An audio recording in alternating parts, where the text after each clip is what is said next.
In a time where it seems like every week there's a new exciting pistol coming to market, especially among carry guns, there's a gun in my collection I have a very hard time replacing as my daily carry. And not because it's necessarily the best in this class, but because it's so wonderfully flawed compared to other guns it now competes with. I'm talking about the Canik TP9 Elite SC. It's a striker-fired subcompact pistol, or so the name implies. Now, why am I being so cryptic about my quotations? Well, maybe I don't always know what to do with my hands, or maybe it's just a damn good time. But you see, the TP9 SC is a bit husky compared to other popular offerings, like the P365 or the Hellcat. And that makes sense. Those are ultra-compact pistols, whereas this is a subcompact. But even compared to other subcompact pistols, like the CZ P10S or the Glock 43X, the TP9 SC is, categorically speaking, a downright chonky boy. If those other guns are lightweight but energetic breeds, like a Jack Russell Terrier, then the TP9 SC is a corgi. Yes, it's got a shorter barrel and a shorter grip than a full-size gun, but it still has the body of one, like a larger breed with stubby legs. And for this, it's the best, littlest chonky boy out there. It features a 3.6-inch match-grade, button-rifled barrel and a meaty, comfortable polymer frame with two interchangeable backstraps. This particular model has a flat OD green finish over nitride, which looks dope, but as standard comes with a nitride finish covered by a tungsten Cerakote. Takedown is a breeze, the mag release is reversible and easy to manipulate.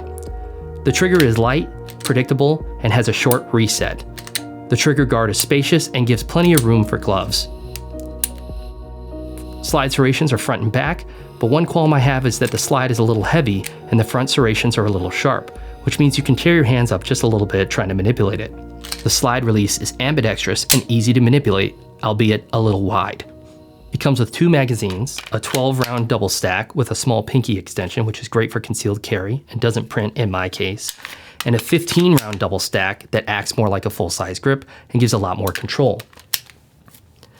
It also includes a Kydex holster, which you can flip to be either inside waistband or outside waistband, which is pretty sweet for this price point.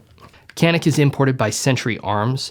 I did speak with them after the recent launch of the Meta Canik pistols and asked if any more of those upgrades would be coming through to the SC Elite, and they said no. And that makes sense because this gun already has the upgraded sights that were implemented on those guns and the optic cut that doesn't remove the rear sight.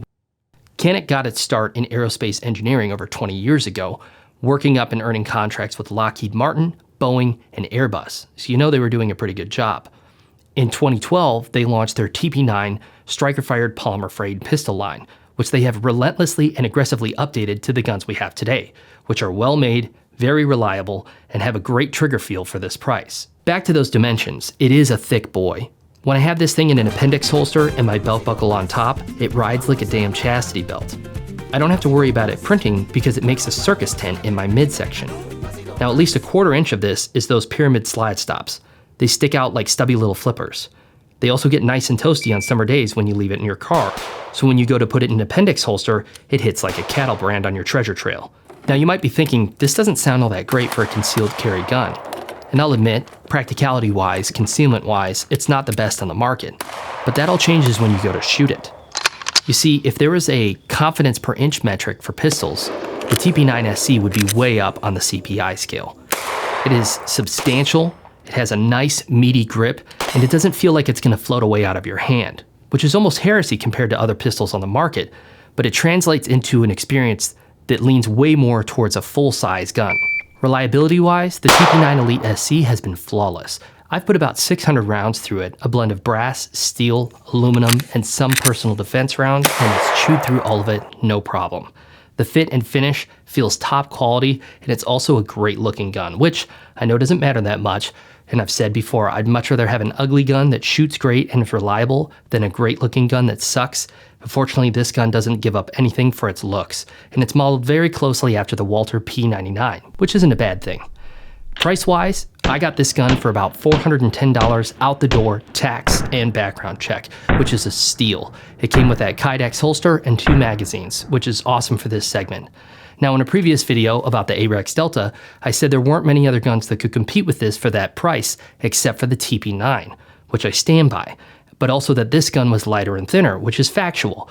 But as far as confidence and as far as overall feel, I think I prefer the TP9 model, and I have shot other guns in this line, like the TP9 SFX, which is their 5.2-inch barrel competition model, and these guns just shoot like a dream. That trigger is very hard to beat, and the overall ergonomics just feel better in my hand. And I think that brings us to a bit of a lesson, if you will, that a gun isn't just the sum of its parts. There's always going to be this subjective portion from the shooter. In summary, yes, I think the gun is too wide, but it's not a deal breaker. And I think for the multiple roles that it can fulfill with this price point, this quality, being optic ready and all the features that it has, and then providing a shooting experience that has the confidence of a full-size gun, I highly recommend this. And you can find them readily at a lot of gun stores, or at least in our area. They were in almost any gun store that we could find. If you found this hands-on helpful, please consider liking and subscribing. Check us out on Subscribestar and Patreon, and thanks for watching. Stay safe out there. Hell, where did that bullet go? Did you see that? Here it is. Great start, great start. I hope you're still recording. Thank you. Make sure I'm not gonna shoot my dick off. All right, let's try that again.